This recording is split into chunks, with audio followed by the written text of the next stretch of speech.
Hello everyone, welcome to another video on statistics. And today, like I promised in the previous video, I'm going to be focusing on the chi-squared test of contingency tables, also known as the chi-squared test of independence. So we start by defining what the chi-squared test of independence is. So the chi-squared test of independence is a statistical hypothesis test that determines whether two categorical or nominal variables are related or independent. Now this word related is the same as dependent. So we are talking about dependent and independent variables. Right, so let's look at question 1 then. It says a survey was conducted on 400 students regarding their preference for sports. Below are the results. We have gender, and then we have male and female, and then the total. Then we have like sports, do not like sports, and then total. When you add these two numbers, you get that. Add these two numbers, you get that. When you add vertically, you get that, and horizontally here also get that. And these, when you add 40 and 60, you get 100, and when you add 200 and 100, you get 300. So this is an example of what we call a two-way contingency table. That's why here it says the chi-squared test of contingency tables. Now here we only have two items on this side, or variables, so to speak, on this side, but you can have as many as the question requires. You would have 3 or 4 here and also across there. Right, let's look at a continuation of this question then. It says Mr. Zulu claims that the event like sports is independent of gender, and what we're required to do in this question is to test Mr. Zulu's claim at 10% level of significance. So this is a typical hypothesis testing, and therefore we have to go through the 6 steps. So let me start by looking at step number 1. We have to go through the 6 steps. Step number 1, so our solution is set out as follows. Step 1. Step 1. In step 1, we state the null and alternative hypothesis. So the null hypothesis obviously is going to be H naught, and for all chi-squared test of independence, chi-squared test of independence, all cases we will be comparing two variables. In this case, we're comparing gender and like sports. Highlighted here, gender and like sports. Those are the two variables we're comparing. And Mr. Zulu obviously claims, if you check here, Mr. Zulu claims that the event like sports is independent of gender. Basically, he is claiming that the two variables are independent. Right, so the null hypothesis should state the two variables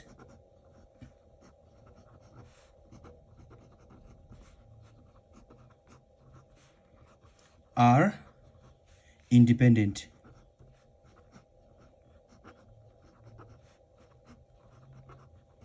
If you notice, this is Mr. Zulu's claim. So let me write it in brackets here. Mr. Zulu's claim. Now let's state the alternative hypothesis. So the alternative hypothesis, H1, should read the two variables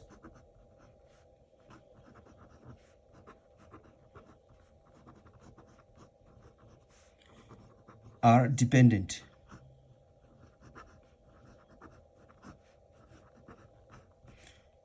Dependent. This is the case for all cases of what we call the chi-squared test of independence. All cases, these are the two hypotheses. The null hypothesis, the two variables are independent, and then the alternative hypothesis, the two variables are dependent. Right, so that's step 1. Let's move to step number 2 then. In step 2, if you remember in the previous 2 videos, in step 2, we're going to state the value of alpha according to this question here. It says test Mr. Zulu's claim at 10% level of significance. Therefore, alpha must be 10%. And what is 10%? 0.1. That's the value of alpha. And in step 2, we also determine what we call the degrees of freedom. Remember, chi-squared test requires us to determine the degrees of freedom. Now for test of independence, the degrees of freedom is always equal to the number of rows R minus 1 multiplied by the number of columns C minus 1. So let's go back to the table then. If you look at this table here, the number of rows are these ones, excluding the totals, excluding the total there, and also number of columns, we're excluding the total, and obviously we're including that. So when we talk about rows, we're talking about 1, 2 rows. Columns, 1, 2 columns in this case. So we have 2 rows, 1, 2, and then 2 columns. So it will be 2 minus 1 times 2 minus 1. And obviously this will be 1 times 1. And the answer is 1 degree of freedom. So we have 1 degree of freedom and 0.1 level of confidence, level of significance, 0.1. Obvious level of confidence is going to be 0.9, because the level of confidence plus level of significance, the answer must always be equal to 100%, or 1 if you want to deal with decimals and whole numbers instead of percentages. All right, so let's move on to step number 3 then. In step number 3, we're going to talk about the critical value. This is where we determine the critical value. So chi squared crit is equal to chi squared. We indicate the level of significance and the degree of freedom. This is the one that we read off from the table, the chi-squared distribution table. There is the chi-squared distribution table. If you remember how we read this table, information from this table, if I take this ruler over here and I'm dealing with 1 degree of freedom on the left, degrees of freedom and alpha levels are at the top there. Degrees of freedom, we have 1 degree of freedom, and we must move all the way to 10%, 0.1. There it is. That's your 0.1. So the answer is 2.71. That's the critical value over right there, 2.71. So our critical value then is 2.71. So this is 2.71. Right, that's step number 3. We must now move on to, remember this is step number 3. We must now move on to step number 4. And in step number 4, this is where we calculate the test statistic. So step number 4, we work out what we call the test statistic. Let's write down the formula. Chi stat squared, this is the sum from I equals 1 up to k of O sub I minus E sub I, all squared, all over E sub I. We know what O is. O sub I, observed frequencies. E sub I, expected frequencies. And we're squaring that. That's our formula. Now, if you look at this table here, we have been given what we call, these numbers are actually observed frequencies. So we need to, so we have 1, 2, 3, 4 observed frequencies. We need to determine what we call expected frequencies for us to be able to compute the test statistics. So we are going to have to determine the expected frequencies as follows. So we will do work out expected frequencies as follows. I'm going to have the table. I'm going to redraw the table here, but I'm going to include some space there for expected frequencies. So now I have gender here, if I may have it here, gender, and then I have space there going down up to there. I think that should be sufficient. And then I have moving across,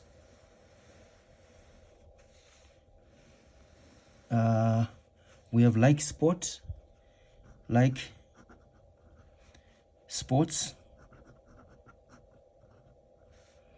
and then I'm gonna have create a bigger space, and then I'm gonna have another one there, and then I'm gonna have total at the end there. Let me move across. I move down here up to somewhere here. So I am going to have space up there. That's critical. And then I'm going to have a bigger space here and over here. And then I have total over here. I'm going to have total that side. And then do not like sports. Now we have male here and then female. Now I have created this space here so that I can include divide this row and this column as follows up to here. I'm also going to divide that column up to there. So I can have what we call observed frequencies over here, observed frequencies, and then expected frequencies. Observed frequencies, expected frequencies. And if we check the observed frequencies, these are the numbers: 200, 100, 200, 100 in like spots, 200, and then 100. And then I'm moving into this space here. Do not like spots. It's at the top. If you check here, it's 40, 60, 40, 60. I'm going to have 40 here and then 60. Obviously, the totals remain the same, 300 and 100 and 400 here. Over here, this is going to be 240 and this is going to be 160 when I add those numbers up. Now, we're coming to something very critical here. How to calculate what we call expected frequencies. Now, there's a formula there. The formula is very simple. I'm not going to write down those complicated symbols. The formula is simply, if I want to fill this space here, I'm going to move down to the number, to the totals there. From there, I move down to the totals. I pick this number and I move across the total and I pick that number. I multiply these two numbers, divide by the grand total. So in that space, it's going to be that, this total and that total, multiply the two, divide by the grand total. So we are saying basically 300 times 240, divide all of that by 400. The answer is 180. So there, if you allow me to use this color here, expected frequency there is 180. And then I'm going to do the same for this space here. I move across and I move down here. So it will be 160 times 300 divided by 400. So we have 160 times 300 divided by 400. So 160 times 300 divided by 400. My calculator says 120. So 120 there. And then I'm coming this side now. To fill that space, I'm going to take that number, move across 240, down 100, whichever way you want to come first. You can go down and then go this way, but we're saying the total, and then total multiply the 2 divided by the grand total. So it's going to be 100 times 240, 100 times 240, divided by 400, which is the grand total. The answer there is 60. So the expected frequency there is 60. And I want to find expected frequency here. Your guess is correct. We're going to take the total, multiply the 2 divided by grand total. So it's going to be 100 times 160 divided by 400. My calculator says 40. So those are expected frequencies. Now we can determine the test statistic by using this formula up here. So now we're going to say, therefore, chi-squared stat is going to be, remember the formula, we're going to take observed 200 minus expected 180, square that all over expected 180, the first part. And I'm moving down here is observed 100 minus expected 120, all squared divided by 120 plus, I'm coming up there now. I'm done with these two and I'm coming up. 40 minus 60 all squared over 60. 40 minus 60 all squared over 60 plus 60 minus 40 all squared all over expected is 40. Right, punching this into a calculator, it gives us the following information. So we are here now and have 200 minus 180 all squared divided by 180. I move across plus I have 100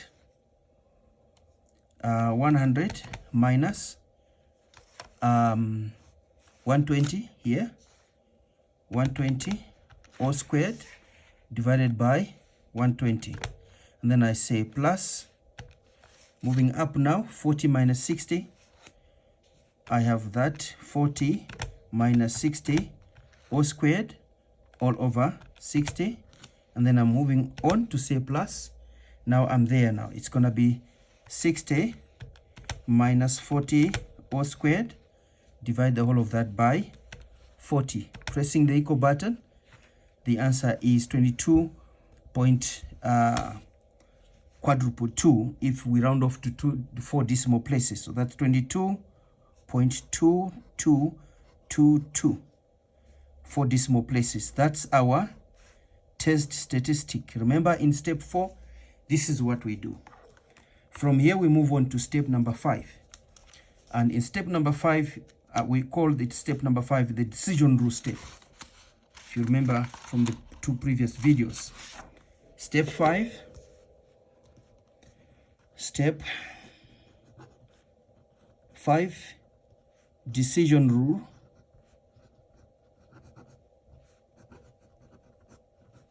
Step, and what does decision rule say? It says reject the null hypothesis, HO, if the test statistic is greater than the critical value. Now, let's look at the chi-square distribution curve, which is skewed to the right. If you remember from 2 previous videos, chi-squared, f of chi-squared, skewed to the right, it must go like this. Now, that's the chi-squared distribution curve, very similar to the f distribution, skewed to the right. Let's pick the critical value. Now, the critical value, if you remember here, the critical value is 2.71.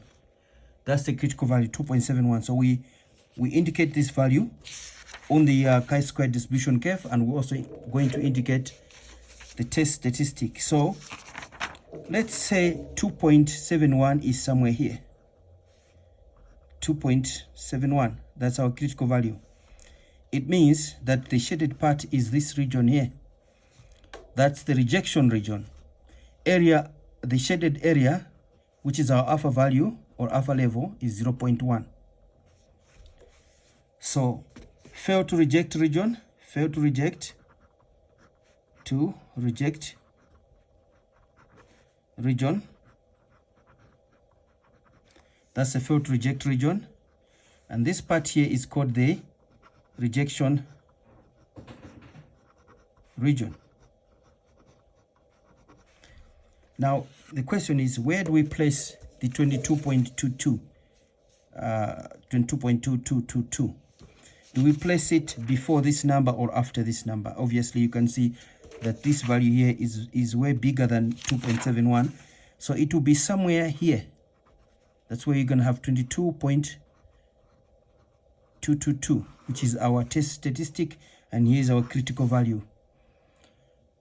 This test statistic falls in our rejection region, and therefore our decision is, therefore, since our test statistic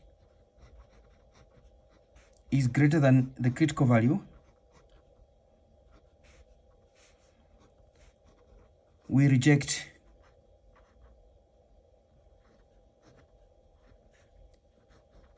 the null hypothesis. Now, let's look at our null hypothesis there. Here, it says the two variables are independent, so we reject that. It means the two variables are actually dependent, so we reject Mr. Zulu's claim. So we're going to say here in our conclusion, step 6, we're going to say, so that's the conclusion. Let me remove some of that. Step 6 is our conclusion step.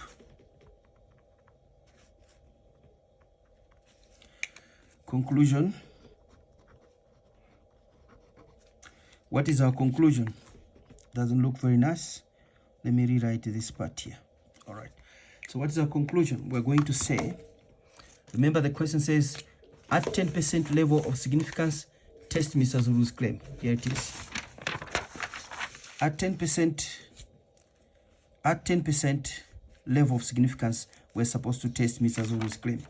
So we're gonna say, at 10% level of significance, comma, we do not have sufficient statistical evidence to support Mr. Zulu's claim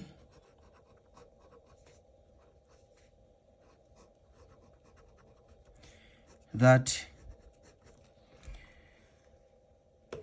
the two variables are independent. And if we are to be specific here, it says Mr. Zulu claims that the event like sports is independent of gender. So we can simply say here that the two variables